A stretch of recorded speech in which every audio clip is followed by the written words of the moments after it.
coucou. Alors, je continue. Je disais que est-ce que j'ai été victime de racisme? Je dis oui. Une fois à l'église. À l'église, souvent, il y a un truc où on dit la paix du Christ, pour ceux qui sont chrétiens.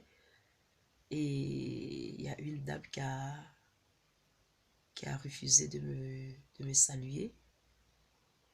Et donc, c'est un peu ça. Et aussi, les policiers, souvent aux États-Unis, on sait qu'il y a beaucoup de Noirs qui sont beaucoup dans les prisons. Il y a beaucoup de Noirs, d'hommes noirs qui sont beaucoup dans les prisons. Donc, on sait, mais on ne peut pas accuser quelqu'un vraiment. C'est pour cela que je dis que ça se fait en bas de la table. Parce que on ne sait pas vraiment qui fait ça ou bien pourquoi c'est comme ça. C'est juste comme ça qu'il y a beaucoup de Noirs, des hommes noirs qui sont beaucoup en prison. Et donc comme ça, le taux d'hommes noirs qui est très élevé dans les prisons peut dégager qu'il y a un certain taux qui se fait de façon dissimulée contre le noir aux États-Unis, c'est-à-dire contre les hommes noirs. Alors je vais vous dire un peu la pyramide d'échelle d'hommes aux États-Unis, c'est-à-dire comment est-ce que les hommes sont positionnés aux États-Unis. Aux États-Unis vient l'homme blanc, après vient la femme blanche, après vient la femme noire et après vient l'homme noir. Et c'est comme ça que l'échelle pyramidale des hommes est aux États-Unis. D'accord? Et aussi, aux États-Unis, c'est que à cause des antécédents du racisme, et bien ce que ça a créé dans la communauté, dans la société américaine, les gens évoluent en communauté. C'est-à-dire, les gens évoluent dans leur communauté. Par exemple, à cause de ces histoires de racisme, ça fait que ça a forgé l'homme noir. Ça a forgé le noir américain.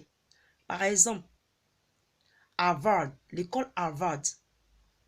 Si l'école Harvard est majorée par la population blanche, il y a la version noire aux États-Unis de Harvard. C'est Harvard. Ok, c'est Harvard. C'est H-O-V-A-R-D.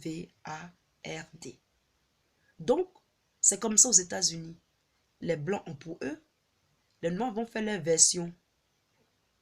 Il y a des banques qui sont pour des banques qui sont blanches. Il y a des banques pour les noirs. Vous voyez un peu. Donc, la version blanche, il y a toujours une version noire. Si par exemple, c'est un quartier résidentiel, que les blancs voient qu'il y a trop de noirs qui viennent dans ce quartier, ils quittent le quartier, ils vont former un autre quartier en communauté. Donc, vice-versa.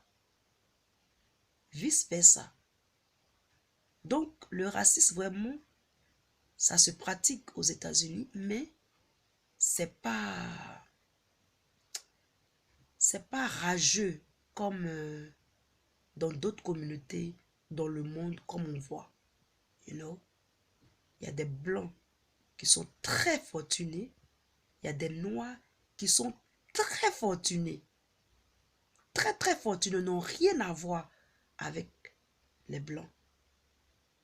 Donc, il y a vice et il y a toujours versa quand il s'agit du racisme aux États-Unis. D'accord? Donc, c'est ce que je voulais vous partager un peu.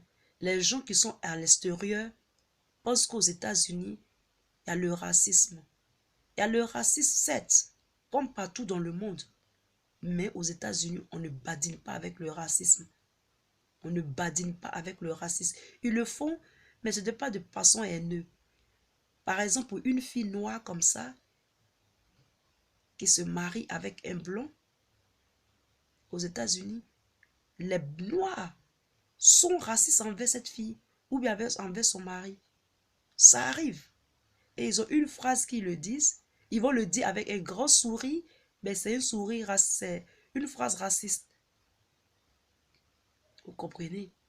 Donc, je vais faire une vidéo, une, une prochaine vidéo pour vous dire la différence entre les deux racistes version américaine et racisme version française.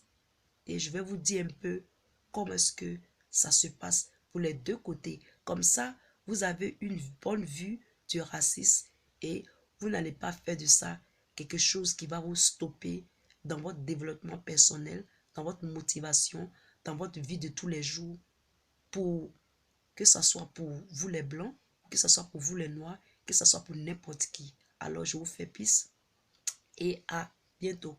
Bye.